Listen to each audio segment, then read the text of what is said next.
জামালপুরের ইসলামপুর উপজেলার ১১ নং চর পুটিমারি ইউনিয়ন উত্তর শাখা যুবদলের সদস্য সচিব শাহানুর রহমান পলাশ ও যুগ্ম আহ্বায়ক আব্দুল কুদ্দুস খানের বিরুদ্ধে দায়ের হওয়া ময়মনসিংহ সাইবার ট্রাইব্যুনালের মামলাকে ঘিরে নতুন করে আলোচনা সৃষ্টি হয়েছে।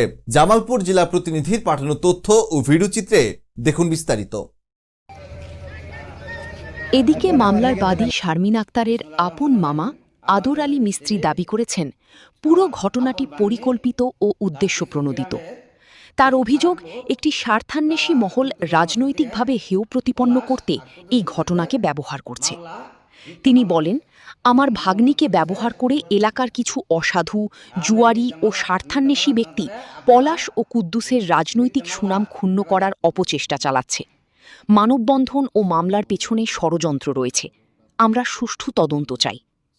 অভিযোগ উঠেছে, শারমিন আক্তারের সামাজিক যোগাযোগ মাধ্যম ব্যবহার করে ভুয়া ফেসবুক আইডি থেকে বিভিন্ন ছবি ও ভিডিও ছড়িয়ে দেওয়ার ঘটনাকে কেন্দ্র করে সাবেক পারিবারিক সম্পর্কের বিষয়টি পুঁজি করে শাহানুর রহমান পলাশের কাছে ৫ লাখ টাকা দাবি করা হয়। অভিযোগ অনুযায়ী টাকা না দেওয়ায় পরবর্তীতে তার বিরুদ্ধে সাইবার ট্রাইব্যুনালে মামলা দায়ের করা হয়। এই বিষয়ে শাহানুর রহমান পলাশ বলেন, আমার বিরুদ্ধে যে অভিযোগ আনা হয়েছে তা সম্পূর্ণ মিথ্যা ও ষড়যন্ত্রমূলক। সামাজিক যোগাযোগ মাধ্যমে ভুয়া আইডি থেকে ছড়ানো কিছু বিষয়কে কেন্দ্র করে আমার কাছে ৫ লাখ টাকা দাবি করা হয়েছিল। টাকা না দেওয়ায় এখন মিথ্যা মামলা ও অপপ্রচার চালানো হচ্ছে। রাজনৈতিকভাবে আমাকে হেয় করতেই এসব করা হচ্ছে। তিনি আরও বলেন, আমি সবসময় জনগণের পাশে থেকেছি, এলাকার উন্নয়ন ও সাধারণ মানুষের জন্য কাজ করেছি। আমার জনপ্রিয়তা নষ্ট করতেই একটি চক্র সক্রিয় হয়েছে। যুবদল নেতা আব্দুল কুদ্দুস খানও একই অভিযোগ তুলে বলেন, সত্য কখনো চাপা থাকে না। আমরা আইনের প্রতি শ্রদ্ধাশীল। নিরপেক্ষ তদন্ত হলে প্রকৃত সত্য বেরিয়ে আসবে। স্থানীয় কয়েকজন বাসিন্দা জানান, পলাশ ও কুদ্দুস দীর্ঘদিন ধরে এলাকায় সামাজিক ও রাজনৈতিক কর্মকাণ্ডে সক্রিয়। তাদের বিরুদ্ধে এমন অভিযোগে অনেকেই বিস্ময় প্রকাশ করেছেন।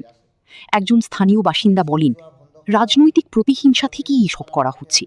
প্রশাসনের উচিত নিরপেক্ষ তদন্ত করে প্রকৃত ঘটনা উদ্ঘাটন করা। পলাশকে ১ নম্বর আসামি দিয়ে তারা ৫ তারিখে আমাদের বিরুদ্ধে মিথ্যা একটা মানববন্ধন করে, সেই মানববন্ধনে শাহানুর রহমান পলাশ আর আমাকে দল থেকে পরিষ্কার করার জন্য আবেদন। আমরা মনে করি সেটা একটা মিথ্যা ভিত্তিহীন মানববন্ধন করে তারা। বিসমিল্লাহির রহমানির রহিম। আদর আলী মিস্ত্রি, এই কুদ্দুস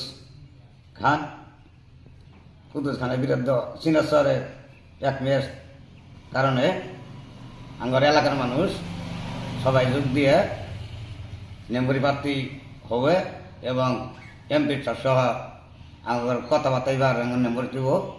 এই কারণে পলাশের হাতে এলা বেড়া